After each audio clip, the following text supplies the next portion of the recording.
Salut, c'est Chris. On est où est le cadrage est bien. On est dans ma salle de bain. Ouais, bah, quelque part, c'est un petit peu mon intimité. Qu'est-ce que tu fais là, j'ai envie de dire? Ah putain, on voit la brosse.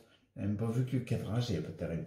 Bref, je te fais un petit retour. En fait, on est le combien? Putain, on est le combien? Merde, on est le 28, je crois. Dimanche 28, un truc comme ça. Bref, je te fais un retour parce que je t'avais dit oui, en effet, j'ai commencé à mettre en place le côté un régime anti-candidose. En fait, je fais plus qu'un régime, je prends des antifongiques, etc. Mais ce que je veux dire, la problématique de la candidose, le paramètre tu l'as, je pense que je l'ai laissé un petit peu trop de côté et je te donnais des retours. Donc là, ça fait 2 jours que je suis mes protocoles par rapport à ça. Et dès le lendemain, je me suis senti vachement mieux. Tu vois, je me suis senti mieux par rapport aux crispations musculaires dans le corps. Ouais, crispation musculaire dans le corps, elle se détend. Tu vois, là, par exemple, là, quand je te parle, oui, en effet, le matin, tu vois, dans la salle de bain, il fait pas hyper chaud. Donc, j'ai un peu froid, donc je vais me crisper plus facilement. Mais c'est beaucoup moins que les autres matins, tu vois. Je me suis rendu compte que petit à petit, quand je faisais pas les protocoles, petit à petit, j'ai laissé ça se mettre en place et prendre de l'ampleur, tu vois. La prolifération du candidat albicans dans mon corps. Et c'est les crispations, elles vont de pair. Parce que là, je suis les protocoles pour ne plus alimenter les candidats albicans et pour lutter contre eux en prenant des antifongiques. Et ben, je sens les crispations qui diminuent vachement. Et un autre truc qui m'a étonné, c'est que, comme je te disais, tu vois, je prends du kava aussi pour agir sur l'amélioration du système nerveux. Et ben, curieusement, juste en remettant les protocoles en place pour agir sur la candidose, ben, je me suis rendu compte que le matin, notamment au réveil, et pas que ça, tu vois, je t'avais dit que je ressentais plus de sensibilité en prenant du kava. Je pense que c'est un axe pour agir sur le système nerveux. Mais là, en mettant les protocoles en place pour agir sur la candidose, sans prendre plus de kava, j'ai une meilleure sensation le matin. Et quand je te dis j'ai une meilleure sensation, c'est-à-dire quand je pose les pieds au sol, quand je ressens mes jambes, etc., c'est sensation au moins x10 par rapport à ce que je ressentais d'habitude dans le kava, en prenant du kava. Je pense que c'est un élément hyper important. Je crois, je suis en train de me rendre compte, ça tombe très bien parce que je suis en train de structurer une formation sur la candidose. Et je pense, tu vois, dans mon parcours, je t'avais dit 2017-2018, une augmentée énorme. 2019, plutôt stagnation, voire régression. 2020, déficit aussi. On va parler de stagnation, ça commence à remonter. Il n'y a plus de régression, tu vois. Ouais, on va dire 2019 régression. Je vais dire légère régression parce que psychologiquement j'arrive mieux à le prendre en compte. Après 2020 plutôt stagnation, mais ça augmente un peu. Ouais, si, parce que je fais beaucoup plus de choses. Mais en fait, 2017-2018, par rapport au protocole de la candidose, j'étais hyper carré. Et 2019, depuis que mon fils est venu vivre à 24, j'ai été moins carré. Tu sais, entre guillemets, au niveau de l'alimentation, par exemple, pour ne citer que ça, bah, par exemple, tu vois, un élément hyper important dans le protocole que je mets en place, c'est limiter les sucres sous toutes leurs formes. Sous toutes leurs formes. C'est-à-dire autant le sucre rajouté que le sucre des fruits, le fructose, peu importe. Bah, par exemple, ça, tu vois, j'étais un peu moins regardant, j'étais un peu moins intransigeant. Pardon.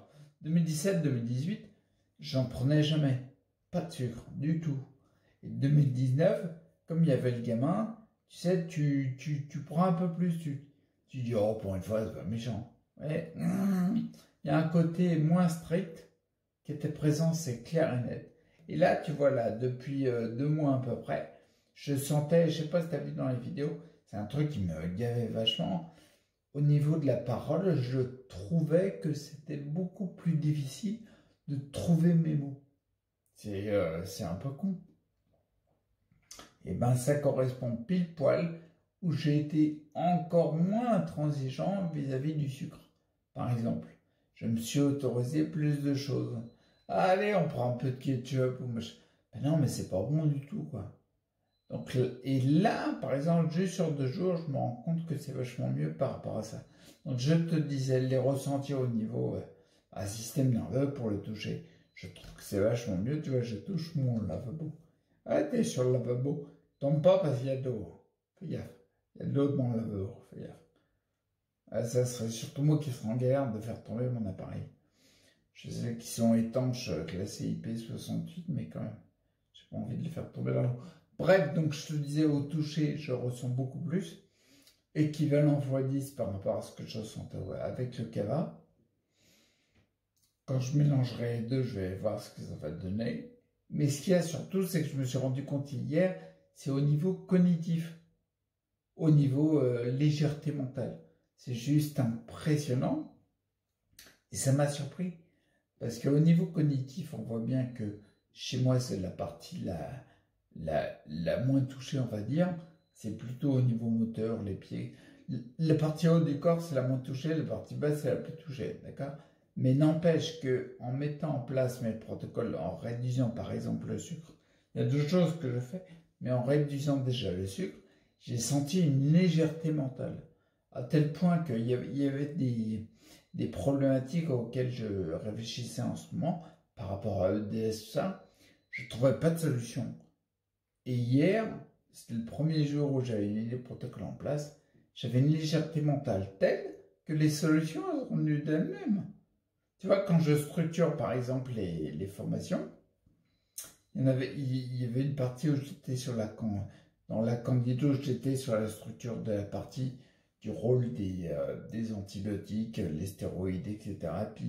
Et puis le cercle vicieux qu'on peut très vite mettre en place, j'étais là-dessus et je me demandais comment j'allais le représenter. Hier, bah, d'un coup, c'était une évidence pour moi parce que j'avais la clarté mentale associée. Tout simplement. Donc ça va vachement bien. Bref, j'arrête là, je fais une vidéo courte et je passe pas 3 heures. Parce qu'il faut que j'aille prendre ma douche. Ouais, bah oui, t'es marrant, je vais pas parler pendant 20 minutes. Ouais, d'accord. Donc je vais prendre ma douche. Tu t'en fous, on est d'accord. Mais je te laisse là, puis je te tiendrai au courant des suites. S'il y a des suites. Ouais, non, mais si, je te dirai. Je vais pas appuyer sur le bouton stop, c'est pourquoi? Parce que là, si j'appuie dessus, je vais te faire tomber dans la flotte. Et le premier couillon, ce sera moi. Là, si le portable il tombe dans l'eau, je suis comme un connard. Donc je te dis à plus, et puis je ferai un coupage, je vais cut au niveau du montage, parce que là, j'ai trop peur de te faire tomber dans l'eau. En plus, tu sais, je mets de l'eau chaude dans le lavabo, comme ça le matin, parce que j'ai pas de radiateur, je te rappelle que je suis hypersensible aux ondes. Beaucoup plus sensible quand tu as du candida albicans. Ça aussi, je développe dans la formation. Bref. Donc, ce qui veut dire que là, si mon téléphone tombe dans le lavabo, il tombe dans de l'eau chaude. Là, il va pas aimer. C'est classé IP68, mais l'eau chaude, ça rentre pas en compte. Bon, je te laisse, je te dis à plus et reste acteur pour ta santé. Ciao.